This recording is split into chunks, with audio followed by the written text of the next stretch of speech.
सब्जियां अभी तक नहीं बन पाई। अभी तो रोटियां भी बनानी है, पराठे भी बनाने हैं। कैसे हो पाएंगे इतने सारे काम तुझसे मानवी? तभी मानवी सब्जी बनाने के लिए कढ़ाई के अंदर तेल डालने लगती है तो जल्दबाजी में उसका हाथ फिसल जाता है और तेल सीधे उसकी साड़ी के ऊपर गिर जाता है। अरे ये तेल भी ना पूरी साड़ी खराब कर दी इसने मेरी। तभी मानवी कढ़ाई में तेल डालती है। ये सब्जी तो अब बनती रहेगी, चलो तब तक आटा गूंथ लेती हूँ। तभी मानवी एक बर्तन में कई सारा आटा निकालती है और उसे गूंथने लगती है। तब आटा गूंथते गूंथते उसकी साड़ी पर आटा लग जाता है। सत्यानाश हो इन कपड़ों का। जब भी कुछ काम करती हूँ तो मेरे कपड़े ही गंदे हो जाते। इतने सारे लोग हैं मेरे ससुराल में, पर एक भी घर के कामों में मेरी सहायता करने नहीं आता। तभी मानवी की सास उर्मिला रसोई में आती है। उर्मिला ने डिजाइनर कीमती साड़ी पहनी हुई थी। उर्मिला को देखकर मानसी सिर पर पल्लू ले लेती है। मानवी की साड़ी काफी गंदी हो चुकी थी। मानवी बहू, तू खाना बना रही है या अपनी साड़ी गंदी कर रही है? जरा ढंग से काम कर। देख तेरी साड़ी पर कितना आटा और तेल लग चुका है। माँ जी वो काम करते समय साड़ी गंदी हो गई। काम हमने भी किए हैं अपने जमाने में बहू, पर हमारे कपड़े तो कभी गंदे नहीं होते थे और हम तेरी तरह इतना गंदा काम नहीं करते थे। हमेशा सफाई का ध्यान रखते थे। इतना कहकर उर्मिला बाहर चली जाती है। 1000 बार कोशिश करती हूँ मैं कि काम करते समय मेरे कपड़े गंदे ना हो, फिर भी मेरे कपड़े गंदे हो ही जाते हैं। तभी कुकर की सीटी बजती है। ये तो चौथी सीटी है, कहीं चावल जल ना जाए। तभी मानवी हड़बड़ाते हुए उठती है तो मानवी के साड़ी का पल्लू गैस के स्टैंड पर अटक कर फट जाता है। अब तुझे भी बाकी साड़ियों की तरह फटना था। मानवी को खाना बनाने में बहुत ही तकलीफों का सामना करना पड़ रहा था। थोड़े समय बाद पालक मेथी की सब्जी, पुलाव, दाल, कढ़ी ये सब बन जाते हैं। तभी मानवी कई सारी रोटियां और पराठे बना लेती है। तभी वो सारा खाना लेकर बाहर आती है तो बाहर इस बड़े से घर के लिविंग रूम में डाइनिंग टेबल पर मानवी के सास ससुर उर्मिला मदन, बूढ़ी दादी जानकी देवी, पति अभय, 4 देवर अजीत कुमार, राहुल, विनय, 5 नंद, रिया, कोमल, दिया, पायल, अनीता और मासी सास सुजाता ये सब थे। मानवी के ससुराल वाले काफी अमीर और मॉडर्न लोग हैं। भाभी मैंने आपको कितनी बार कहा है कि आप ऐसे साधारण सिंपल साड़ियां मत पहना कीजिए, और ये क्या साड़ी इतनी गंदी और ऊपर से फटी हुई भी है। वो काम में ना कुछ गिरता ही रहता है साड़ी पर, इसीलिए साड़ी इतनी मैली दिख रही है। भाभी आप इस घर की बहू हो और आपका ये ससुराल इतना अमीर है, पूरे शहर में हमारी काफी इज्जत है, तो आप अच्छे मॉडर्न टाइप में कपड़े पहना कीजिए ना। आपका ये हुलिया देखकर ऐसा लग रहा है जैसे आप इस घर की नौकरानी हैं। दीदी इन्हें बोलने का कोई फायदा नहीं। असल बात तो ये है कि भाभी को हमारी इज्जत की कुछ परवाह ही नहीं है। मानवी बहू, तू भी अच्छी डिजाइनर साड़ियां पहना करना। ऐसे मनहूसों की तरह साधारण साड़ियां क्यों पहनती है? तू अगर आस पड़ोस वाले कोई तुझे ऐसी बेकार साड़ियों में देखेंगे तो वो क्या सोचेंगे हमारे बारे में कि हमारे ओबरॉय खानदान की बहू का हुलिया ऐसे भिखारियों की तरह है। माँ जी मुझे बचपन से ऐसे ढीले कपड़े पहनने की आदत है। अरे कौन सी जवान लड़कियां ऐसे हल्के साधारण कपड़े पहनती हैं? तुम्हारी उम्र की लड़कियों को देखो, ऐसे मॉडर्न स्टाइलिश कपड़ों में रहती हैं वो, और एक तुम हो जो हमेशा नौकरों की तरह पहनावा पहनती हो। अबे बेटा, आजकल की नौकरानियां भी इतनी मॉडर्न हो चुकी है कि हम अमीर लोग भी उनके सामने फीके दिखते हैं। सब मानवी को काफी बुरा भला कहने लगते हैं। ये सुनकर मानवी दुखी हो जाती है। मैं आपकी बात समझती हूँ, पर मुझे घर में बहुत से काम रहते हैं और मुझे मॉडर्न टाइट कपड़े पहनना पसंद नहीं है। मैं हमेशा साधारण सिंपल कपड़े ही पहनती हूँ। अगर मुझे पहले पता होता कि तुम ऐसी हो तो मैं कभी तुमसे शादी नहीं करता। इतनी अच्छी अच्छी मॉडर्न लड़कियों के रिश्ते आए थे मुझे, पर पता नहीं क्यों मैंने तुम्हें पसंद कर लिया था। इतना कहकर अभय घर से बाहर चला जाता है। अभय और उसके भाई अलग अलग कंपनी में जॉब करते हैं। मानवी एक गरीब परिवार की साधारण सिंपल लड़की है। भाभी लड़की अपने मायके में चाहे जैसे भी रहती हो, पर उसे अपने ससुराल आकर बदलना ही पड़ता है, अपने पति के लिए, अपने ससुराल वालों के लिए। हर पति की ख्वाहिश होती है कि उसकी पत्नी स्टाइलिश हो, मॉडर्न हो, मेकअप करती हो, मॉडर्न कपड़े पहनती हो। तुम्हारी बात सही है रिया, पर मैं मजबूर हूँ। सभी तब खाना खाकर वहां से चले जाते हैं। मानवी की 3 नंद कॉलेज में पढ़ाई करती हैं और 2 घर में रहती हैं। भगवान जी, मैं भी अपने पति को, अपने ससुराल वालों को खुश करना चाहती हूँ, पर मैं क्या करूँ? मैं मजबूर हूँ भगवान जी। परिवार का हर सदस्य मानवी के पहनावे को लेकर रोज उसे बातें सुनाता है। ये साड़ी भी फट चुकी है, चलो दूसरी साड़ी पहन कर आती हूँ, फिर घर की सफाई कर देती हूँ। तभी मानवी अपने कमरे में जाती है और दूसरी साधारण सिंपल साड़ी पहनकर बाहर आती है और घर की सफाई करने में लग जाती है। घर के कामों में परिवार का कोई भी सदस्य मानवी का हाथ नहीं बटाता था। मानवी अकेले ही सारे काम करती थी। तभी सफाई करते करते मानवी की साड़ी का पल्लू कांच के मिनी टेबल पर अटक जाता है और मानवी जैसे ही आगे बढ़ती है तो उसका साड़ी का पल्लू फिर से फट जाता है। ओहो, ये भी साड़ी फट गई, क्या करूं मैं? अब इसी तरह मानवी पूरे घर की सफाई कर देती है। फिर वो कपड़े धोने जाती है तो कपड़े धोते धोते उसकी साड़ी भी गीली होती जाती है। शाम का समय, मानवी रसोई में सबके लिए चाय समोसे बना रही थी। सवेरे से लेकर रात तक मुझे इस घर में काम रहते, कितनी थकान लग रही है। 2 पल के लिए आराम भी नहीं कर सकती मैं। तभी मानवी का पति, उसके देवर सब अपने काम से घर आते हैं। थोड़े समय बाद सब चाय और समोसे खा रहे थे। मदन जी, मैं सोच रही हूँ अब हमें अजीत की भी शादी करवा देनी चाहिए। अब अजीत की उम्र भी शादी के लायक हो चुकी है। हाँ बहू, अजीत की शादी होते ही हम रिया और बाकी बेटियों की भी शादियाँ करवा देंगे। माँ, अजीत के लिए मानवी की तरह गरीब साधारण लड़की मत ढूंढना, क्योंकि मानवी को तो आप देख ही चुकी हो। ये इस घर की बहू कम और नौकरानी ज्यादा लगती है। भाई किसी को मेरे लिए लड़की ढूंढने की जरूरत नहीं है, मैंने अपने लिए लड़की देख रखी है। अरे अच्छा, कौन है वो लड़की? हाँ, उसका नाम निशा है पिताजी, और वो मेरे साथ कंपनी में जॉब करती है। पढ़ी लिखी है, मॉडर्न है, सुंदर है, और हम दोनों एक दूसरे से प्यार करते हैं। अगर लड़की हमारी तरह मॉडर्न है तो हमें कोई एतराज नहीं। हम 2 दिन बाद निशा के घर जाकर उसके परिवार वालों से रिश्ते की बात करेंगे। ये सुनकर अजीत काफी खुश होने लगता है। चलो अच्छा है, इस घर में मेरी देवरानी आ जाएगी तो मुझे थोड़ा आराम मिलेगा। रात का समय मानवी रोज की तरह अकेली रसोई में आकर खाने की तैयारी करने लगती है। मानवी को रोज बहुत ज्यादा खाना बनाना पड़ता है, इसलिए उसे खाना बनाने में बहुत सी परेशानियों का सामना करना पड़ता था। अगले दिन सवेरे मानवी साधारण ढीली साड़ी पहने घर में सफाई कर रही थी और उर्मिला सुजाता दोनों सोफे पर बैठे पड़ोस वाली शीतल से बातें कर रही थी। उर्मिला जी, एक बात बोलूं, बुरा मत मानिएगा, आपकी बहू मानवी आपकी बहू कम और आपकी नौकरानी ज्यादा लगती है। कैसा नौकरों जैसा साधारण पहनावा है आपकी मानवी बहू का। आप लोग इतने अमीर हो, इतने मॉडर्न लोग हो, और आपकी बहू इतनी साधारण। अपनी बहू के बारे में ऐसी बातें सुनकर उर्मिला गुस्से से आग बबूला हो जाती है। सच तो यह है उर्मिला जी कि आपने अपने बेटे अभय का भाग्य ही खराब कर दिया। अरे आपके बेटे को तो अच्छी से अच्छी लड़की मिल जाती। पता नहीं आपको इस मानवी में ऐसा क्या दिख गया था कि आपने इस गरीब साधारण लड़की को अपने घर की बहू ही बना लिया। शीतल मानवी की सादगी के बारे में काफी गलत गलत बातें कहने लगती है। थोड़े समय बाद शीतल वहां से चली जाती है। ये तो होना ही था दीदी, अब तो बाहर वाले भी आपको बातें सुना रहे हैं। इस मानवी बहू का कुछ तो करना ही होगा। अगले दिन सवेरे मानवी अपने कमरे में साधारण सिंपल साड़ी पहने अपने कमरे की सफाई कर रही थी। तभी उर्मिला एक डिजाइनर मॉडर्न सुंदर सी साड़ी लेकर वहां आती है। मानवी बहू, आज तुम ये साड़ी पहनोगी। मानवी जब वो डिजाइनर साड़ी देखती है तो काफी कीमती थी। माँ जी, ये साड़ी तो काफी कीमती लगती है, मैं इसे नहीं पहन सकती। क्यों नहीं पहन सकती बहू तुम ये साड़ी? तुम इस परिवार की बहू हो और तुम्हें भी यहाँ हमारी तरह स्टाइलिश कपड़े पहनना होगा, अपना अच्छा लुक रखना होगा। तुम्हारे इस साधारण से पहनावे से अब आस पड़ोस वाले भी हमें बातें सुना रहे हैं, इसीलिए अब मैं तुम्हारी एक नहीं सुनूंगी। अब से तुम वही कपड़े पहनोगी जो हम चाहेंगे। तुरंत ये साड़ी और गहने पहन कर आओ। उर्मिला साड़ी और गहने मानवी को देकर वहां से चली जाती है। ये माँ जी मेरी बात समझ क्यों नहीं रही हैं? थोड़े समय बाद मानवी वही सुंदर सी साड़ी पहने और सिर पर पल्लू किए कमरे से बाहर रसोई में आती है और रोज की तरह सबके लिए चाय नाश्ते की व्यवस्था करने में लग जाती है। अब ये साड़ी गंदी ना हो इसलिए मानवी बहुत ध्यान से काम करने लगती है। ये माँ जी भी ना, अगर ये साड़ी गंदी हो गई तो? फिर क्या था, काम काम में मानवी की साड़ी पर कभी तेल लग जाता है तो कभी मसाला तो कभी आटा, जिससे मानवी की साड़ी काफी गंदी हो जाती है। थोड़े समय बाद जब वो घर की सफाई और बाकी काम करने लगती है तो घर के काम करने में भी उसे बहुत दिक्कत होने लगती है और काम में ये साड़ी कई जगह से फट भी जाती है। दोपहर का समय सब घर में सोफे पर बैठे थे। अब मानवी की साड़ी का हाल देखकर उर्मिला और सब दंग रह जाते हैं। ये क्या बहू, तूने एक ही दिन में तेरी कीमती सुंदर साड़ी की धज्जियां उड़ा दी। काम में मेरे कपड़े बहुत गंदे हो जाते हैं माँ जी, और ऊपर से फट भी जाते हैं, इसलिए मैं नए कपड़े नहीं पहनती। ये क्या बात हुई भला बहू? इस दुनिया में तुम्हारी तरह हजारों महिलाएं हैं, वो भी अच्छे कपड़े पहनकर घर के काम करती हैं। उनके तो कभी कपड़े गंदे नहीं होते, ना फटते हैं। दीदी, आपकी ये बहू ना जानबूझकर ये सब कर रही है ताकि लोगों में आप सबकी बदनामी हो कि आप इतने अमीर लोग अपनी बहू पर ऐसा अत्याचार जुल्म करते हैं कि उसे ढंग के कपड़े तक नहीं पहनने को देते। नहीं मासी जी, ऐसी बात नहीं है। ऐसी ही बात है बहू, अब मुझे पूरी बात समझ आ चुकी है। तुम जानबूझकर लोगों में हमारी बदनामी करवाना चाहती हो। आज के बाद हम तुम्हें कभी कपड़ों को लेकर कुछ नहीं कहेंगे, क्योंकि तुम्हारी औकात ही नहीं है कीमती कपड़े पहनने की। सब मानवी को काफी बुरा भला कहने लगते हैं। रात का समय मानवी अपने कमरे में रोते हुए बैठी थी। सबको ऐसा क्यों लग रहा है कि मैं अपने ही ससुराल वालों को लोगों की नजरों में बुरा कर रही हूँ? अरे कोई तो मेरी मजबूरी समझिए। अब इसी तरह दिन प्रतिदिन बीतने लगे। मानवी रोज साधारण सिंपल साड़ियां पहनकर घर के सभी काम करने लगी। एक दिन उर्मिला अजीत की शादी निशा नाम की गोरी सुंदर लड़की से करवा दी थी। शादी के दूसरे दिन सवेरे सब घर में डाइनिंग टेबल पर बैठे थे। अजीत, निशा बहू कहाँ है? माँ, निशा कमरे में तैयार हो रही है। इधर रोज की तरह मानवी साधारण सिंपल साड़ी पहने रसोई में चाय नाश्ते की व्यवस्था कर रही थी। थोड़े समय बाद निशा शॉर्ट मॉडर्न ड्रेस पहनकर बाहर आती है। इन कपड़ों में निशा का पूरा शरीर दिखाई दे रहा था और उसने काफी अच्छा मेकअप भी किया हुआ था। तभी निशा सबके पास डाइनिंग टेबल पर आकर बैठ जाती है। निशा का ये पहनावा और लुक देखकर सबकी आंखें फटी की फटी रह जाती हैं। ची ची ची ची बहू, ये कैसे छोटे अजीब से शर्मनाक कपड़े पहनकर आ गई तू? तुझे बड़ों छोटों का कुछ लिहाज है कि नहीं? निशा बहू, ये कैसे अजीब से कपड़े पहने हैं तुमने?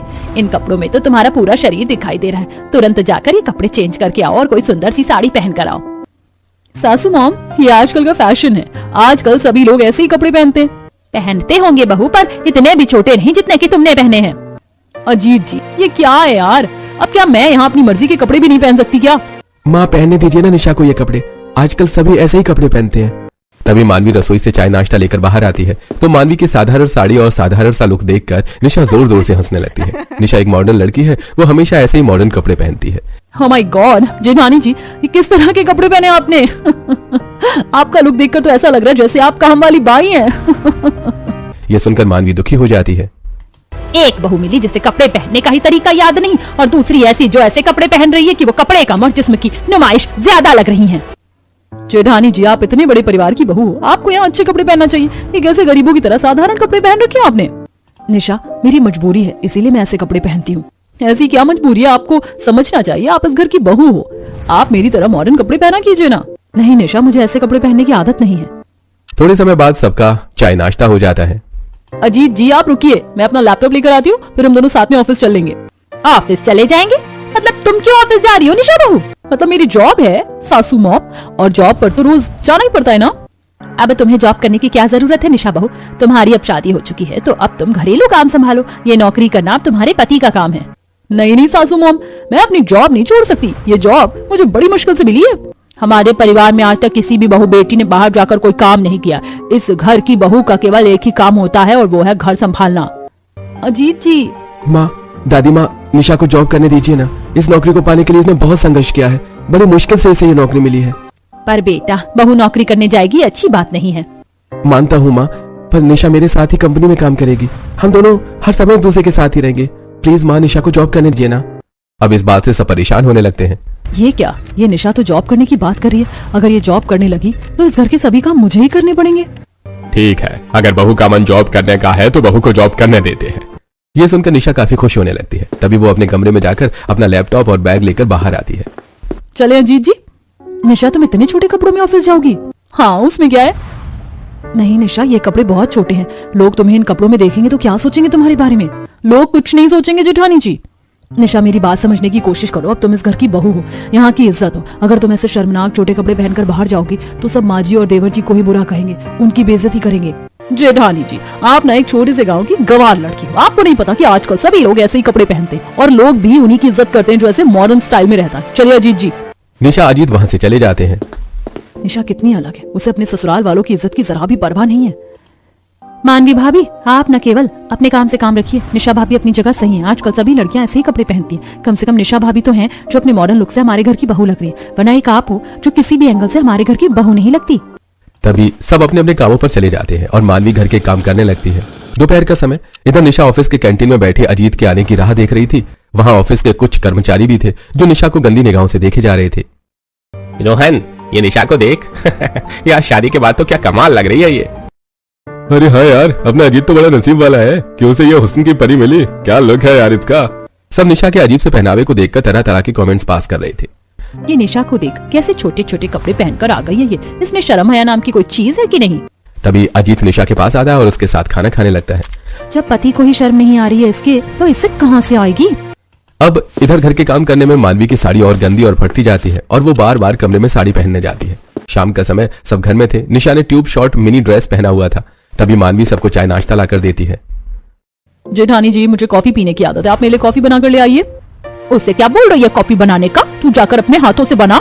मासी जी, आपको दिखाई नहीं देता क्या? मैं सारे दिन ऑफिस में थी, अभी थक हार कर घर आई हूँ और आप कह रही हो मैं जाकर कॉफी बनाऊं? ठीक है, मैं बना देती हूँ कॉफी। मानवी रसोई में चली जाती है। रात का समय। निशा अपने कमरे में लेटी हुई थी और मानवी रसोई में खाने की व्यवस्था कर रही थी। अगले दिन सवेरे निशा शॉर्ट मॉडर्न कपड़े पहनकर अजीत के साथ ऑफिस चली जाती है। माँ जी, दादी माँ, आप लोग निशा को कुछ कहते क्यों नहीं हो? निशा का ऐसा पहनावा ठीक नहीं है। तूने कभी सुनी हमारी बात जो वो सुनेगी? दोनों बस अपनी मनमानी चलाते जा रही हो यहाँ। दोपहर का समय। अजीत अपने ऑफिस में अपने स्टाफ वालों के साथ बैठा कॉफी पी रहा था। यार अजीत, तू ना सच में बड़ा नसीब वाला है। अच्छा, वो कैसे? अरे तेरी पत्नी निशा शादी के बाद क्या कमाल हो चुकी है यार, एकदम पटाखा लग रही है अब तो। हाँ यार, क्या कपड़े पहनती है वो। आहा, कमाल है यार। अपनी पत्नी के बारे में ऐसी बातें सुनकर अजीत दंग रह जाता है। तुम्हें शर्म नहीं आती मेरी पत्नी के बारे में ऐसी गंदी गंदी बातें करते हुए? तभी वहां ऑफिस की कुछ लड़कियां आती हैं। शर्म तो तुम्हें आनी चाहिए अजीत। तुम्हारी पत्नी मेरी आंखों के सामने से छोटे बचकाने कपड़े पहनकर ऑफिस आ रही है। उसका ये लुक देखकर तो कोई भी इंसान उसके बारे में ऐसी ही बात करेगा। कैसे पति हो तुम अजीत, जो अपनी पति को भी काबू में नहीं रख सकते? वो दुनिया वालों के सामने अपने जिस्म की नुमाइश करती जा रही है और तुम उसके पति उसे ऐसा करने से रोक भी नहीं रहे हो। अरे ये क्या रोकेगा अपनी पत्नी को, इसे तो आदत हो चुकी है उसकी। सब अजीत को बुरा भला कहने लगते हैं। ये सुनकर अजीत गुस्से में आग बबूला हो जाता है और वो उसी समय अकेला घर चला जाता है। शाम का समय। अरे अजीत जी कहाँ चले गए? तभी वो वॉचमैन से पूछती है, अजीत साहब तो घर चले गए। क्या? मुझे बताए बिना अजीत जी घर क्यों चले गए? तभी निशा घर आती है तो सामने घर के लिविंग रूम में अजीत और परिवार के सभी सदस्य बैठे हुए थे। क्या हुआ अजीत जी, आप मुझे बिना बताए घर क्यों चले आए? आपकी तबीयत तो ठीक है ना? तबीयत तुम्हारी बिगड़ चुकी है निशा, तुम्हें क्या जरूरत है ऐसे बचकाने कपड़े पहनकर आने की? तुम्हें पता है तुम्हारे इस लुक से ऑफिस में लोग तुम्हारे बारे में कैसी गंदी गंदी बातें कर रहे हैं, मुझे कितना बुरा भला कह रहे हैं। अच्छा, तो इस वजह से आप घर चले आए। अरे लोगों का तो काम ही होता है हमें बुरा भला कहने का, उसमें क्या इतना सोचना? सोचना है बहू, तुम अब कुंवारी नहीं रही, अब तुम हमारे घर की इज्जत हो, इसीलिए अब से तुम्हें ऐसे कपड़े पहनना हमेशा के लिए बंद करना होगा। और कल से तुम्हारा ऑफिस जाना भी बंद निशा, कल से तुम घर में रहकर घर के काम करोगी। ये क्या बात हुई भला? मैंने आपको शादी से पहले क्या कहा था कि चाहे कुछ भी हो मैं अपनी जॉब नहीं छोड़ूंगी, और अब आप मुझे जॉब छोड़ने की बात नहीं कह सकते। ठीक है, अगर तुम्हें जॉब नहीं छोड़ना तो तुम ऐसे छोटे कपड़े मत पहना करो। अरे आप चुप करिए जेठानी जी, आप एक मामूली सी गरीब लड़की हो, आपको क्या पता इस पहनावे के बारे में? मेरा ऐसा लुक है तो आप सब जल रहे हो मुझसे। भला हम क्यों तुमसे जलेंगे निशा? हाँ, क्योंकि मैं इतनी मॉडर्न हूँ और आप ऐसी भिखारी की तरह रहती हो जिसे ना कपड़े पहनने का तरीका पता है ना रहन सहन का। ऐसी बात नहीं है निशा, मैं भी अच्छे कपड़े पहन सकती हूँ, पर मेरी मजबूरी है। क्या मजबूरी है आपकी? हर समय आप बोलती रहती हो मजबूरी है मजबूरी है। क्या मजबूरी है आपकी? इस घर में बहुत से काम होते हैं और वो काम करने में मेरे कपड़े गंदे हो जाते हैं। काम करने में? अरे 2 काम करने में आपके कपड़े गंदे होते हैं? मेरी तरह एक दिन ऑफिस में जाकर काम करके देखिए, वहाँ स्टाफ वालों के बीच रहकर देखिए, वहाँ सब ऐसे ही मॉडर्न कपड़े पहनकर आते हैं अपने आप को सबकी नजरों में अच्छा दिखाने के लिए। मुझे ऐसे कपड़े पहनने पड़ते हैं। तो तुम्हारे कहने का मतलब ये है कि मेरे काम आसान होते? अरे मैं तो चुटकी बजाकर आपके काम कर सकती हूँ। अच्छा, अगर ऐसी बात है तो कल एक दिन तुम घर के सभी काम करके देखो और मैं अभिजी के साथ कल पूरा दिन ऑफिस जाकर काम करूंगी। हम दोनों को पता चल जाएगा कि किसका काम आसान है और किसका मुश्किल। ये सुनकर सब दंग रह जाते हैं। मानवी, निशा ये क्या कर रही हो तुम दोनों? क्यों इतनी बहस कर रही हो? नहीं जेठ जी, अब इस बात का फैसला होकर ही रहेगा। कल मैं जेठानी जी को बता दूंगी कि बिना कपड़े गंदे किए मॉडर्न कपड़ों में भी घर के काम कितनी आसानी से होते हैं। इतना कहकर निशा अपने कमरे में चली जाती है। क्या हो रहा है ये, मेरी तो कुछ भी समझ में नहीं आ रहा है। अगले दिन सवेरे के 6 बजे निशा मॉडर्न मैक्सी ड्रेस पहनकर रसोई में आती है और चाय नाश्ते की व्यवस्था करने लगती है। बड़ी होशियार बन रही थी ना जेठानी जी सबके सामने, अब देखना मैं उन्हें कैसे घर के काम करके दिखाती हूँ। तभी निशा आटा गूंथने लगती है तो आटा उसके कपड़ों पर लग जाता है। ओह शिट, ये तो ड्रेस खराब हो गई। तभी वो चाय बनाने लगती है तो चाय उसके कपड़ों पर गिर जाती है। क्या हो रहा है ये? इतनी अच्छी ड्रेस खराब हो गई। तभी वो चाय नाश्ता लेकर बाहर आने लगती है तो उसका पैर ड्रेस के घेरे में अटक जाता है और वो धड़ से चाय नाश्ता लेकर नीचे गिर जाती है। तभी निशा उठकर खड़ी होती है तो उसके कपड़े फट चुके थे और काफी गंदे हो चुके थे। ओह शिट, सारा चाय नाश्ता भी गिर गया और ये कपड़े भी फट गए। चलो चेंज करके आती हूँ। निशा कमरे में जाती है और मिनी ड्रेस पहनकर बाहर आती है और फिर से चाय नाश्ते की व्यवस्था करने लगती है। थोड़े समय बाद सब डाइनिंग टेबल पर बैठे चाय नाश्ता कर रहे थे। मानवी ने सुंदर सी डिजाइनर साड़ी पहनी हुई थी। तभी मानवी अभय के साथ ऑफिस चली जाती है और इधर निशा घर में सफाई करने लगती है। बाप रे, हाँ ये घर के काम भी कितने मुश्किल होते हैं यार। तभी निशा नीचे झुकती है तो पीछे से उसकी ड्रेस फट जाती है। ओह शिट, ये भी फट गई। तभी वो फिर से कमरे में आती है और हाई लो मॉडर्न फ्रॉक पहनकर बाहर आती है जो थोड़ा लूज था। ये ड्रेस थोड़ा लूज है, ये नहीं फटेगा। तभी वो घर की साफ सफाई करती है, फिर कपड़े धोने वॉशिंग मशीन के पास जाती है तो वॉशिंग मशीन खराब हो जाती है। इस मशीन को भी अभी खराब होना था, अब इतने सारे कपड़े मुझे हाथ से धोने होंगे। तभी निशा सारे कपड़े हाथ से धोने लगती है तो कपड़े धोने से उसके शरीर के सारे कपड़े गीले हो जाते हैं। दोपहर का समय, इधर अभय और मानवी ऑफिस में थे, वहाँ ऑफिस के कुछ कर्मचारी भी थे। यार अबे, तुम्हारी वाइफ तो सच में काफी संस्कारी है। तुम बड़े लकी हो जो तुम्हें इतनी सुंदर और प्यारी वाइफ मिली। आज के टाइम में भी इतने अमीर परिवार की साड़ी सूट पहनने वाली बहू मैं पहली बार देख रहा हूँ। सब लोग मानवी की सादगी की बड़ी तारीफ करने लगते हैं। इधर निशा रसोई में बैठी थी, उसके कपड़े पूरे गंदे हो चुके थे और रसोई में आटा राशन सब इधर उधर बिखरा पड़ा था। निशा के बाल बिखरे हुए थे, उसका हुलिया पूरा खराब हो चुका था। अरे काम है या क्या है, इतने काम? नहीं नहीं नहीं, मुझसे नहीं होंगे ये काम। तभी निशा बाहर आती है। ये क्या हालत बना रखी है तुमने निशा बहू अपनी? अरे मत पूछिए सासू माम, ये घर के काम तो मजदूरी करने से भी ज्यादा हार्ड होते हैं यार। हाँ, अभी तो हालत खराब हो गई इतने काम करके। पता नहीं जेठानी जी कैसे कर लेती है अकेले इतना सारा काम। बहू, तूने खाना बनाया कि नहीं? अरे यहाँ कपड़े चेंज करते करते मेरी हालत खराब हो गई और आपको खाने की पड़ी है। नहीं बनाया मैंने खाना, आज के दिन बाहर होटल से खाना मंगवा लीजिए। इतना कहकर निशा अपने कमरे में जाकर सो जाती है। शाम का समय, मानवी अभय सब घर आते हैं। तभी निशा सुंदर सी डिजाइनर साड़ी पहनकर अपने कमरे से बाहर आती है। निशा का ये लुक देखकर सब हक्का बक्का रह जाते हैं। निशा, तुम साड़ी में? कहीं मैं सपना तो नहीं देख रही हूँ ना? आई एम रियली सॉरी जेठानी जी, आप सच में काफी महान हो यार। आप अकेली कैसे इतने सारे काम कर लेती हो? मुझसे तो आधे काम भी नहीं हो पाए। अब समझ आया तुम्हें कि घर के काम कैसे होते हैं। इसीलिए मैं कभी नए कपड़े नहीं पहनती, क्योंकि मुझे पता है काम करने में कपड़े हमेशा गंदे होते हैं। हाँ बाबा, मैं 10 ड्रेस बदल चुकी थी, इतने कपड़े खराब हुए मेरे। निशा, आज ऑफिस से मानवी की इतनी सबने तारीफ की कि मैं क्या बताऊं। सच में साड़ी और सूट में कुछ तो बात है, लोग इसकी बड़ी इज्जत करते हैं। जेठानी जी, मैं आज से छोटे कपड़े नहीं पहनूंगी और हमेशा साड़ी या सूट ही पहनकर ऑफिस जाऊंगी। और सासू मॉम, घर के इतने सारे काम अकेले करना सच में बहुत मुश्किल काम है। आप घर में 2 नौकर रख लीजिए ताकि वो घर के काम में जेठानी जी का साथ दे सके। तभी उर्मिला निशा की बात मानकर अगले ही दिन घर में 2 नौकर रख लेती है, जिसके बाद निशा रोज ऑफिस में डिजाइनर साड़ी पहनकर जाने लगी और मानवी नौकरों के साथ घर के काम करने लगी। जिसके बाद मानवी के ऊपर काम का प्रेशर थोड़ा कम हो गया और वो कम काम करके खुशी खुशी अपना जीवन बिताने लगी।